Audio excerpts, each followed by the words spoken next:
विद्यार्थी मित्रों, Tapovan science academy में आपનું हार्दिक स्वागत है। विद्यार्थी मित्रों, आज આપણે જે ગઈકાલે લઘુ પોષક તત્વ બાકી હતા તેની જ આપણે કન્ટિન્યુ કરીશું। હવે આજનો આપણો પહેલો લઘુ પોષક તત્વ છે બોરોન। બોરોન કે જેને બી વડે દર્શાવવામાં આવે છે, તો એનું ભૂમિમાંથી શોષણ આયનિક સ્વરૂપે એટલે કે BO3-3 અથવા તો B4O7-2 સ્વરૂપે થાય છે। હવે એનું મુખ્ય કાર્ય શું છે? અત્યાર સુધી આપણે બોરોન સમજીએ, પણ સજીવમાં પણ બોરોન ખનિજ તત્વ છે તેનું ખૂબ જ ઇમ્પોર્ટન્ટ છે।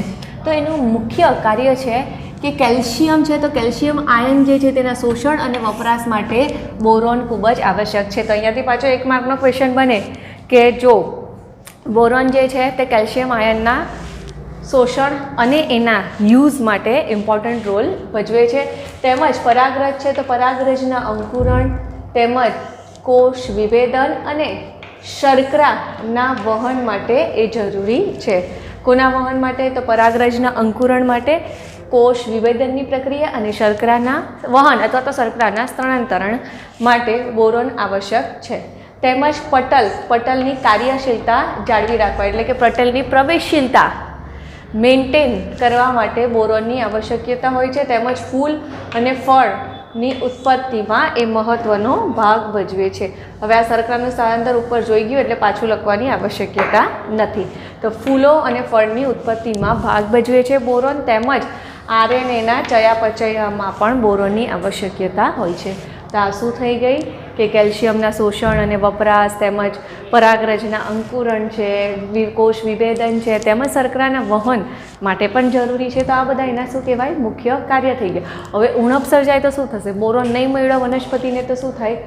તો એને શર્કરા ન મળે તો અગ્રકલિકા જે છે તે શું થાય? મૃત પામવા લાગે, પર્ણ કેવા થઈ જશે? જાડા થઈ જશે, તેમજ ફળ છે, કંદ છે તેના પર બદામી ટપકા થવા લાગે છે। ફળો પર, કંદ પર શું થાય? બદામી ટપકા થવા લાગે છે। તેમજ મૂળ જે છે તે કેવું થઈ જશે? રંગવિહીન એટલે કે મૂળ કલરલેસ થવા લાગે છે।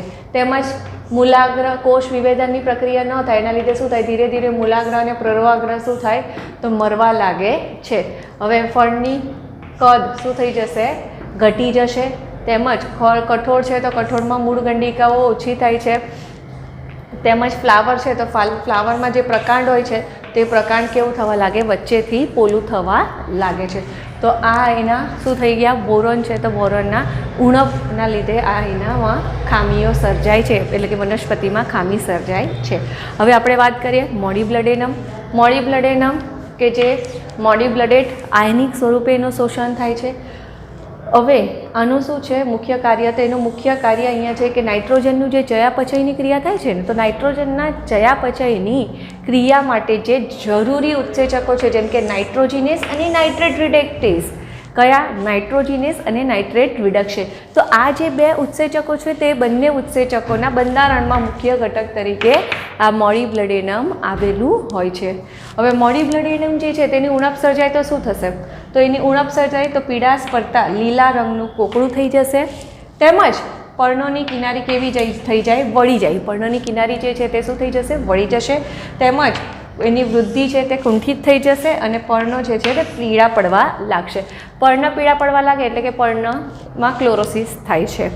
તેમજ બીજી આગળ વાત કરીએ તો એની જે ઉણપ છે તો એની ઉણપથી ફ્લાવર છે તો ફ્લાવરમાં ચાબુક જેવી પૂંછડીનું નિર્માણ થાય છે। તેમજ એને ફૂલ આવવાનું બંધ થઈ જશે અને કઠોળ છે તે બળી જાય છે। કઠોળ કેવા થઈ જશે? નાશ પામે છે। તો આ એની શું થઈ ગઈ? ઉણપ થઈ ગઈ। તો વિદ્યાર્થી મિત્રો, તમારે આ સ્ક્રીનશોટ પાડી લો જેથી કરીને તમારે બુકમાં તમે લખી શકો। ચાલો, સ્ક્રીનશોટ પડાઈ ગયું। હવે આ બોર્ડનું પાડ લો।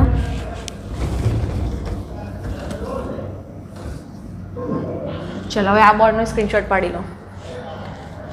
હવે આપણે વાત કરીએ ક્લોરીન। તો ક્લોરીન એ ક્લોરાઇડ આયનિક સ્વરૂપે જમીનમાંથી એનું શોષણ પામે। હવે ક્લોરાઇડનું તો તમને ખ્યાલ જ હશે કે એનું મુખ્ય કામ શું છે? આયનિક સંતુલનમાં। આયનિક સંતુલનમાં એટલે કે કેટાયન અને એનાયનને મેન્ટેન કરે, ધન આયન અને ઋણ આયનને મેન્ટેન કરવા માટે જરૂરી છે। તેમજ સોડિયમ અને પોટેશિયમ સાથે મળીને શું કરે? કોષમાં જે દ્રાવ્ય પદાર્થ છે તેની સાંદ્રતાની જાળવણી માટે પણ ભાગ ભજવે છે। એટલે કે સોડિયમ અને પોટેશિયમ પંપ જ્યારે થાય છે ત્યારે આ ક્લોરીન મુખ્ય ભાગ એમાં પણ ભજવે છે। એટલે કે કોષોમાં જે દ્રાવ્ય પદાર્થ છે તો દ્રાવ્ય પદાર્થની સાંદ્રતા મેન્ટેન કરવા માટે ની આવશ્યકતા હોય છે. તેમજ પ્રકાશ સંશ્લેષણની પ્રક્રિયા દરમિયાન જે પાણીનું વિઘટન થાય છે તો એ પાણીના વિઘટનને પ્રેરે છે અને જેના લીધે શું થશે, પાણીમાંથી ઓક્સિજન જે છે તે મુક્ત થાય છે.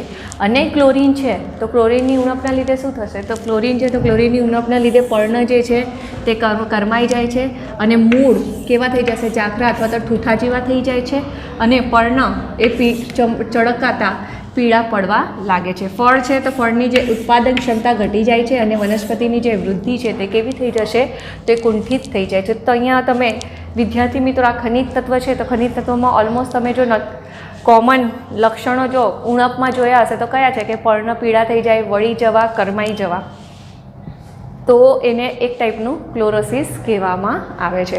તો અહીંયા તમારું લઘુ પોષક તત્વના પ્રાપ્તિ વિશે મુખ્ય કાર્ય અને એની ઉણપ વિશેનો ટોપિક કમ્પ્લીટ થાય છે.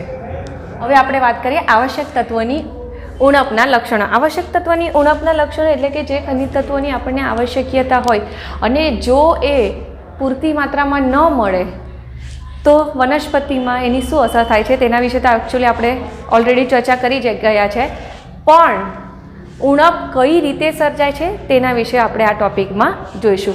તો આવશ્યક તત્વની ઉણપના લક્ષણો વિશે આપણે વાત કરીએ.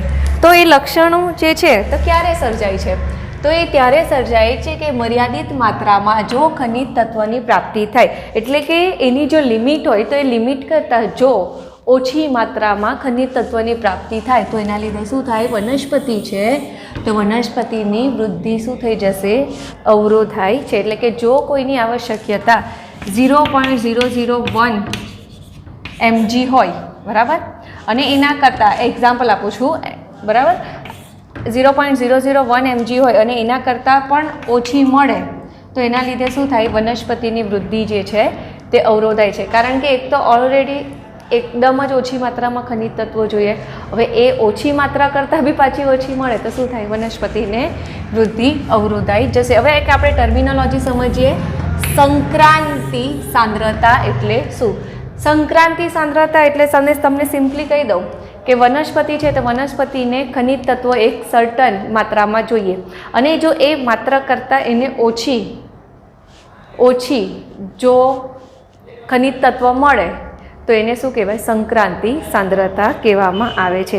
એટલે કે આવશ્યક સાંદ્રતા કરતાં ઓછી સાંદ્રતાવાળા તત્વો મળી જાય, ઓછી સાંદ્રતામાં તત્વ મળે તો એને શું કહેવાય, સંક્રાંતિ સાંદ્રતા કહેવામાં આવે છે. તો હવે એને પર્ટિક્યુલર આપણે ડેફિનેશન સાથે સમજીએ. તો આવશ્યક ખનિજ તત્વોની જે સાંદ્રતાથી ઓછી સાંદ્રતાએ શું થશે, વનસ્પતિની વૃદ્ધિ અવરોધાય છે તો એ સાંદ્રતાને વનસ્પતિની સંક્રાંતિ સાંદ્રતા કહેવામાં આવે છે. એટલે કે વનસ્પતિ છે, ધારો કે કોઈ વનસ્પતિ છે તો એની 0.001 mg જેટલું સાંદ્રતા જેટલું એને આવશ્યક ખનિજ તત્વો જોઈએ છે. હવે એને એનાથી થોડી ઓછી મળી, બરાબર, આનાથી એકદમ ઓછી મળી તો શું થશે, થોડું એડજસ્ટ થઈ જશે, પણ એકદમ જ ઓછી મળી ગઈ જેમ કે 0.0001 mg જેટલું એને ખનિજ તત્વ મળી ગયું તો આ એની શું થઈ ગઈ, એકદમ જ ઓછી સાંદ્રતા. અને આ ઓછી સાંદ્રતા કે જેના લીધે શું થઈ જશે, વનસ્પતિની જે વૃદ્ધિ છે તે વૃદ્ધિ અવરોધાઈ જશે. તો એ ઓછી સાંદ્રતાએ વનસ્પતિની વૃદ્ધિ અવરોધાય તો એ સાંદ્રતાને શું કહેવામાં આવે, સંક્રાંતિ સાંદ્રતા કહેવામાં આવે છે. ફરી પાછું કહું છું કે આવશ્યક તત્વોની જે સાંદ્રતા છે અને એ સાંદ્રતાથી જો ઓછી સાંદ્રતાએ વનસ્પતિની વૃદ્ધિ અવરોધાય છે તો જે સાંદ્રતાએ એની વૃદ્ધિ અવરોધાશે ને તો એ સાંદ્રતાને શું કહેવામાં આવે, સંક્રાંતિ સાંદ્રતા કહેવામાં આવે. જો જેમ કે 0.01 mg છે તો એના કરતાં થોડું ઓછું થશે તો એની વૃદ્ધિ અવરોધાશે ઓછી, પણ જો આટલી ઓછી મળી જાય તો એની વૃદ્ધિ એ સાંદ્રતાએ શું થઈ ગઈ, અટકી ગઈ. તો આ સાંદ્રતાને શું કહેવામાં આવે, સંક્રાંતિ સાંદ્રતા કહેવામાં આવે છે. હવે સંક્રાંતિ સાંદ્રતાના લીધે શું થશે, ઉણપ સર્જાય છે. એટલે કે જ્યારે તે તત્વ, એટલે કે જે તે તત્વ, અહીંયા પર્ટિક્યુલર આપણે કોઈ ખનિજ તત્વની વાત નથી કરી, 17 છે તો 17માંથી કોઈ પણ તત્વ હોય તો એની સાંદ્રતા એટલે કે જ્યારે તે તત્વની સાંદ્રતા તેની સાંદ્રતા કરતાં ઓછી હોય તો ત્યારે તે તત્વોની શું થાય, ઉણપ સર્જાય છે એવું કહી શકાય. એટલે કે જેટલી માત્રામાં જોઈએ એટલી માત્રામાં ન મળે અથવા તો એના કરતાં પણ ખૂબ જ ઓછી માત્રામાં મળે તો એને શું કહેવાય, જે તે તત્વની ઉણપ કહી શકાય છે. હવે તત્વ છે કારણ કે આપણે જોઈ ગયા મુખ્ય કાર્યમાં કે ઘણા ઉત્સેચકોના બંધારણીય ઘટક તરીકે વિટામિન છે, અંતઃસ્રાવ છે, પ્રકાશ સંશ્લેષણ, તે વનસ્પતિ છે તો વનસ્પતિની સંરચનાત્મક અને કાર્યાત્મક ભૂમિકામાં ખનિજ તત્વોનો ખૂબ જ રોલ છે.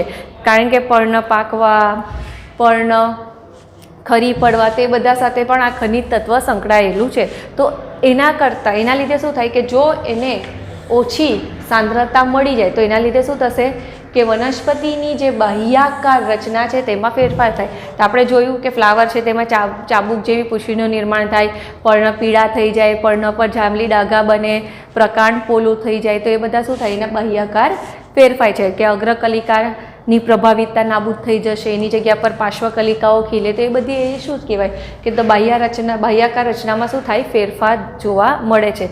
અને જે તે ચોક્કસ તત્વની ઉણપના લીધે આવું થાય છે. વનસ્પતિ છે તો વનસ્પતિની જે બાહ્યાકાર રચનામાં ફેરફાર થાય છે ને, તો એ ફેરફાર કેમ થાય કે ચોક્કસ તત્વની ઉણપના લીધે થાય છે. તો જે ચોક્કસ તત્વની ઉણપના લીધે બાહ્યાકાર રચનામાં ફેરફાર થાય અને લક્ષણો પ્રદર્શિત થાય ને, તો એ લક્ષણોની પ્રદર્શિતતાને શું કહેવામાં આવે, અપ્રાપ્યતા અથવા તો ઉણપીય ચિહ્ન કહેવામાં આવે છે. હવે આપણે આગળ વાત કરીએ તો આ જે આવશ્યક ખનિજ તત્વો છે ને, તો વનસ્પતિનો જે ભાગ અપ્રાપ્યતા એટલે કે ઉણપના લક્ષણો દર્શાવે છે તે ઉણપના લક્ષણોનો આધાર તત્વની વહનશીલતા પર રહેલો છે. એટલે કે જે તે વનસ્પતિમાં જે બાહ્યાકાર આપણે કીધું ને ઉણપના લીધે લક્ષણો પ્રદર્શિત થાય છે, તો એ ઉણપના લીધે લક્ષણોની પ્રદર્શિત થાય છે તો એનો આધાર કેના પર રહેલો છે, તત્વોની વહનશીલતા પર રહેલો છે. એટલે કે તત્વ કયા ભાગમાં વહન પામે છે ને એના આધારે આપણને ખબર પડે કે ઉણપ ક્યાં સૌથી પહેલાં સર્જાશે. તો બે પ્રકારના તત્વો જોવા મળે છે, વહનશીલ તત્વો અને અવહનશીલ તત્વો. તો પહેલાં આપણે ચર્ચા કરીએ વહનશીલ તત્વો વિશે કે એક વનસ્પતિ છે તો વનસ્પતિમાં જે ખનિજ તત્વો છે તે કેવા, કેટલાક ખનિજ તત્વો સક્રિય રીતે વહન પામે છે. તો એ સક્રિય રીતે વહન પામીને ક્યાં જશે, તરુણ અને વિકાસશીલ પેશીઓમાં વહન પામે છે. તો હવે સક્રિય રીતે જો તમે જ વિચાર કરો તો સક્રિય રીતે વહન પામતા જે તત્વો છે એ પહેલાં ક્યાં જાય છે, તો તરુણ અને વિકાસશીલ પેશીઓમાં જાય છે. તો તરુણ અને વિકાસશીલ પેશીઓમાં એ સક્રિય રીતે વહન પામે છે તો સ્વાભાવિક છે તો એની અસર ક્યાં સર્જાશે, તો એની અસર જે જૂના પર્ણ હશે ને, જે જૂના વનસ્પતિના ભાગો હશે ને ત્યાં જશે. કેમ, કારણ કે જે વહનશીલ તત્વો છે એ ક્યાં જાય છે, તો એ વહનશીલ તત્વો બધા નવા ભાગો પાસે જાય છે. તો જૂના ભાગોને તે વસ્તુ મળશે નહીં. તો આવા કિસ્સામાં શું થશે કે અપ્રાપ્યતાના જે લક્ષણો છે તે જીર્ણ પેશીઓમાં જોવા મળે છે. કીધું ને તમને કે સક્રિય વહન નવા ભાગોમાં જાય છે, નવા ભાગોમાં જાય એટલે જૂના ભાગોને મળે નહીં, અને જૂના ભાગોને નહીં મળે એટલે જૂના ભાગોમાં શું થાય, એની ઉણપ સર્જાય, અને ઉણપ સર્જાય એટલે એના લક્ષણોની અભિવ્યક્તિ થાય છે. જેમ કે એક્ઝામ્પલ આપણે લઈએ તો નાઇટ્રોજન, પોટેશિયમ અને મેગ્નેશિયમ.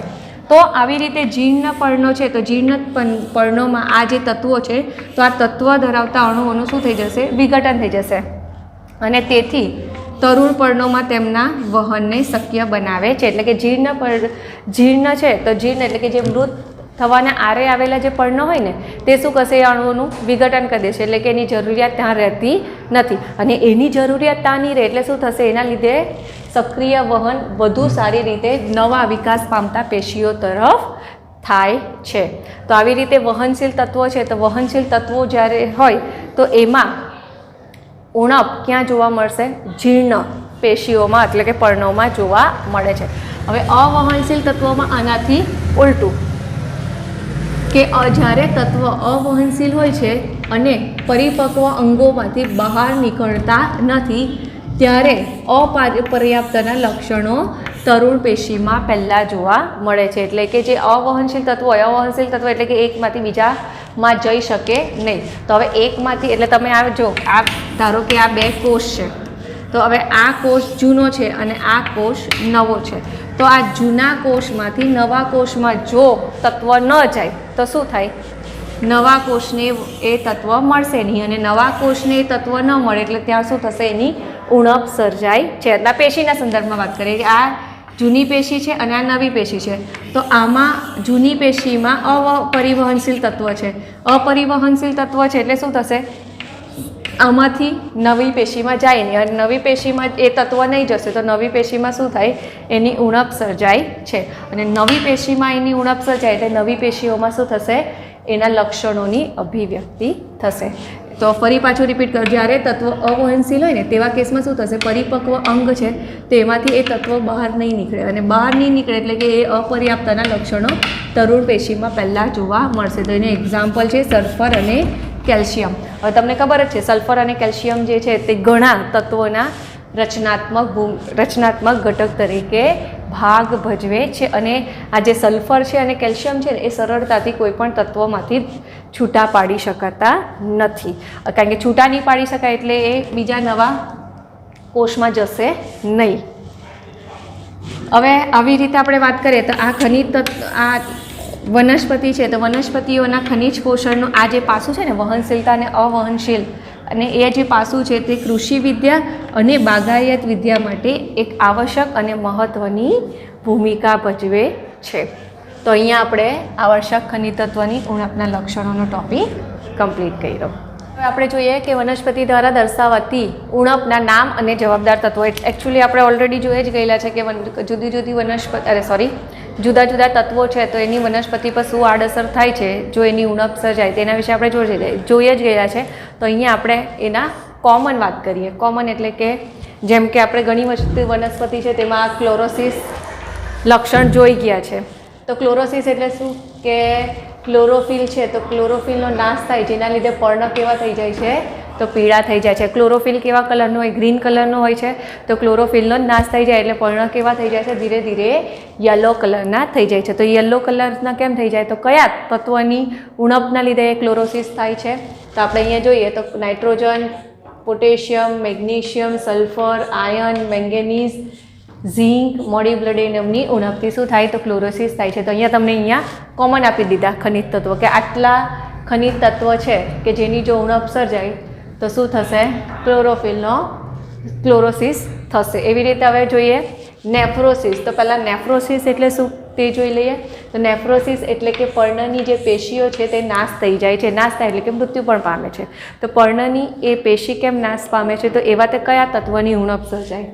તો ટોટલ 4 છે: કેલ્શિયમ, મેગ્નેશિયમ, કોપર અને પોટેશિયમ કે જેની ઉણપ થાય તો નેફ્રોસિસ થાય છે. હવે વનસ્પતિની વૃદ્ધિ કુંઠિત થવી. તો વનસ્પતિની વૃદ્ધિ કુંઠિત ક્યારે થાય? જ્યારે કોષ વિભાજનની પ્રક્રિયા શું થાય? ઓછા વધતા પ્રમાણમાં અવરોધાય. તો કોષ વિભાજનની પ્રક્રિયા જે ઓછા વધતા પ્રમાણમાં અવરોધાય કે જેના લીધે વનસ્પતિની વૃદ્ધિ શું થઈ જશે? કુંઠિત થઈ જશે. તો એ કુંઠિત થવા માટે જવાબદાર તત્વ કયા? નાઇટ્રોજન, પોટેશિયમ, સલ્ફર અને મોલિબ્ડેનમની ઉણપથી વૃદ્ધિ કુંઠિત થવાના ચાન્સીસ છે. હવે ઘણીવાર પુષ્પ સર્જનમાં વિલંબ થાય એટલે કે જે ટાઈમે પુષ્પનું સર્જન થવું હોય એના કરતાં પુષ્પનું સર્જન કેવું થાય છે? લેટ થશે. તો એની માટે એ કેમ? તો નાઇટ્રોજન, સલ્ફર, મોલિબ્ડેનમની ઉણપથી થાય છે.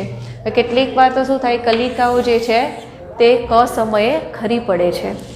તો આ તમારે છે ને વિદ્યાર્થી મિત્રો 1 માર્કના ક્વેશ્ચન માટે ખાસ યાદ રાખવાનું. કારણ કે અહીંયા તમને કોમન આપી દીધેલા છે કે આટલા તત્વો છે જે ક્લોરોસિસ માટે જવાબદાર છે, આટલા તત્વોની ઉણપ નેફ્રોસિસ માટે જવાબદાર છે, આટલા જે 4 તત્વોની ઉણપ વનસ્પતિની વૃદ્ધિ માટે કુંઠિત થવા માટે જવાબદાર છે. એટલે આ તમારે ખાસ નીટ માટે 1 માર્કમાં કરી લેવાનું. હવે આપણે જોઈએ લઘુ પોષક તત્વની વિષારિતતાની અસરો. વિષારિતતા એટલે શું કહેવાય? કે અત્યાર સુધી આપણે ઉણપ તેના વિશે વાત કર્યું, પણ ઘણીવાર વનસ્પતિમાં અનનેસેસરી જો કોઈ લઘુ પોષક તત્વની સાંદ્રતા વધી જાય તો જો કોઈ લઘુ પોષક તત્વની સાંદ્રતા વધે તો એની શું થાય? એની પણ વનસ્પતિ પર આડઅસર થાય છે. જેમ કે આપણામાં શુગરનું પ્રમાણ વધી જાય તો શું થાય? ડાયાબિટીસ થાય છે. તેવી રીતે વનસ્પતિને પણ જો વધારે માત્રામાં કોઈ તત્વ મળે તો એના પર એની આડઅસર જોવા મળે છે. હવે આપણે કહીએ કે જો એકચ્યુઅલી લઘુ પોષક તત્વના સંદર્ભમાં આપણે વાત કરીએ, એકચ્યુઅલી લઘુ પોષક તત્વ કેવું હોય, એમ પણ ન્યૂનતમ માત્રામાં જોઈએ, એકદમ જ નજીવા, એકદમ જ ઓછી માત્રામાં જોઈએ. હવે ઓછી માત્રામાં જોઈએ, એનાથી પણ ઓછી થઈ જાય તો શું થાય, ઉણપ સર્જાય છે. પણ જો વધુ માત્રામાં મળી જાય તો શું થશે, તો એને વિષારિતતા કહેવામાં આવે છે, એટલે કે એની ઝેરી અસર થાય છે. તો આવી રીતે કોઈ પણ ખનિજ આયનો છે તો ખનિજ આયનની સાંદ્રતા જે તે પેશીઓના શુષ્ક દળમાં 10% ઘટાડો થાય તો તેને વિષારિતતા ગણવામાં આવે છે. એટલે કે જો કોઈ પણ ખનિજ તત્વ હોય તો ખનિજ આયનની સાંદ્રતા એના પેશીના શુષ્ક દળ એટલે શું કહેવાય કે પાણીનું પ્રમાણ ગણવામાં આવતું નથી, તો એના શુષ્ક દળમાં શું થશે, 10%નો ઘટાડો થાય તો એને શું કહેવામાં આવે, જે તે ખનિજ આયનની વિષારિતતા ગણવામાં આવે છે. હવે સંક્રાંતિ સાંદ્રતા કેવી હોય, જુદા જુદા વનસ્પતિમાં જુદી જુદી હોય છે, કારણ કે જુદા જુદા ખનિજ તત્વો છે તો જુદા જુદા ખનિજ તત્વોની માત્રા વનસ્પતિને જુદી જુદી જોઈતી હોય, તો સ્વાભાવિક છે તત્વોની માત્રા જુદી જુદી હોય તો એની સંક્રાંતિ સાંદ્રતા પણ કેવી હોય છે, તો જુદી જુદી હોય છે. હવે ઘણીવાર એક તત્વ છે તો એક તત્વનું પ્રમાણ જો વધી જાય ને તો એ શું થાય, બીજા તત્વ પર એની આડઅસર થાય છે, એટલે કે શું કરશે, બીજા તત્વને કાર્યમાં અવરોધ ઉત્પન્ન કરશે. તો આપણે એક એક્ઝામ્પલ દ્વારા એને સમજીએ કે મેંગેનીઝની વિષારિતતા. હવે મેંગેનીઝ છે તો મેંગેનીઝ શું થાય કે મેંગેનીઝના લીધે પર્ણ છે તો પર્ણની જે શિરાઓ છે તે કેવી થઈ જશે, પીળાશ પડતી થઈ જાય છે, જેના લીધે જાંબલી અને વાદળી ડાઘા પણ દેખાય છે. કેવા, પીળાશ પડતી શિરાઓ દ્વારા જાંબલી કે વાદળી ડાઘા દેખાય છે. હવે ઘણીવાર શું થાય કે આ જે આયન છે, મેગ્નેશિયમ છે, તો આ આયન અને મેગ્નેશિયમ સાથે શું થશે, આ મેંગેનીઝનો પણ પ્રવેશ કરે છે. તો આયન સાથે જો આયન અને મેગ્નેશિયમ સાથે મેંગેનીઝ પ્રવેશ કરે તો એ શું કરાવે ખબર, એ ઉત્સેચકો સાથે જોડાવા માટે મેગ્નેશિયમ અને આયનની શું થશે, સ્પર્ધા થાય છે. એટલે શું થાય, જો એક કોષ છે તો એક કોષમાં આપણે ભણી ગયા કે ઉત્સેચકો છે તો ઉત્સેચકોની સક્રિયતા માટે આયન અને મેગ્નેશિયમ જવાબદાર છે. તો અનનેસેસરી જોઈતો ન હોય તો પણ મેંગેનીઝ શું થાય, કોષની અંદર પ્રવેશ કરી લે એના લીધે શું થશે, ઉત્સેચકોને જોડાવા માટે આ મેગ્નેશિયમ અને આયને શું કરવું પડે, કોમ્પિટિશન કરવી પડે. તો આ શું થઈ ગઈ, મેંગેનીઝની વિષારિતતા થઈ ગઈ કે એ કોષમાં પ્રવેશે છે, જેના લીધે આ બંનેને ઉત્સેચકો સાથે જોડાવા માટે કોમ્પિટિશન કરવી પડે છે.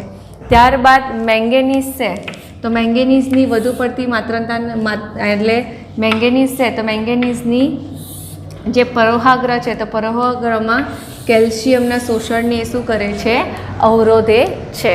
તો આવી રીતે મેંગેનીઝની જો વધુ માત્રા થઈ જાય તો એની સીધી અસર કોના પર થશે, આ 3 તત્વ પર થાય છે. કેમ, કારણ કે આ બે વચ્ચે સ્પર્ધા કરાવી દે છે, કેલ્શિયમના શોષણને એ અવરોધે છે. તો આવી રીતે મેંગેનીઝ છે તો મેંગેનીઝની વધુ માત્રાના લીધે વાસ્તવમાં આયન, મેગ્નેશિયમ અને કેલ્શિયમની શું થઈ જશે, ઉણપ સર્જાઈ જશે. હવે આના પરથી એકચ્યુઅલી આપણને શું લાગશે કે આ તો મેંગેનીઝની ઉણપના લીધે આ લક્ષણો હશે, પણ આઈડિયલી એ લક્ષણો કોના લીધે હશે, તો આઈડિયલી એ લક્ષણો આ 3ની ઉણપના લીધે હશે. તો આમ જે લક્ષણ આપણને મેંગેનીઝની ઉણપના પ્રતીત થાય છે તો એ ખરેખર લક્ષણ કોના હોય છે, તો એ આયન, મેગ્નેશિયમ અને કેલ્શિયમની ઉણપના લીધે જ હોય છે. તો આવી રીતે વિદ્યાર્થી મિત્રો કોઈ એક લઘુ પોષક તત્વની માત્રામાં જો વધારો થાય તો એની વિષારિતતા જોવા મળે છે. વિષારિતતા એટલે કે એની ઝેરી આડઅસર જોવા મળે છે, કારણ કે એના લીધે શું થશે કે અન્ય જે તત્વો છે તેની ઉણપ સર્જાઈ જશે, કારણ કે આ બધા બરાબર ને, આ બધા તત્વોની ઉણપ સર્જાઈ જશે. તો આજનો ટોપિક અહીંયા કમ્પ્લીટ થયો. Thank you.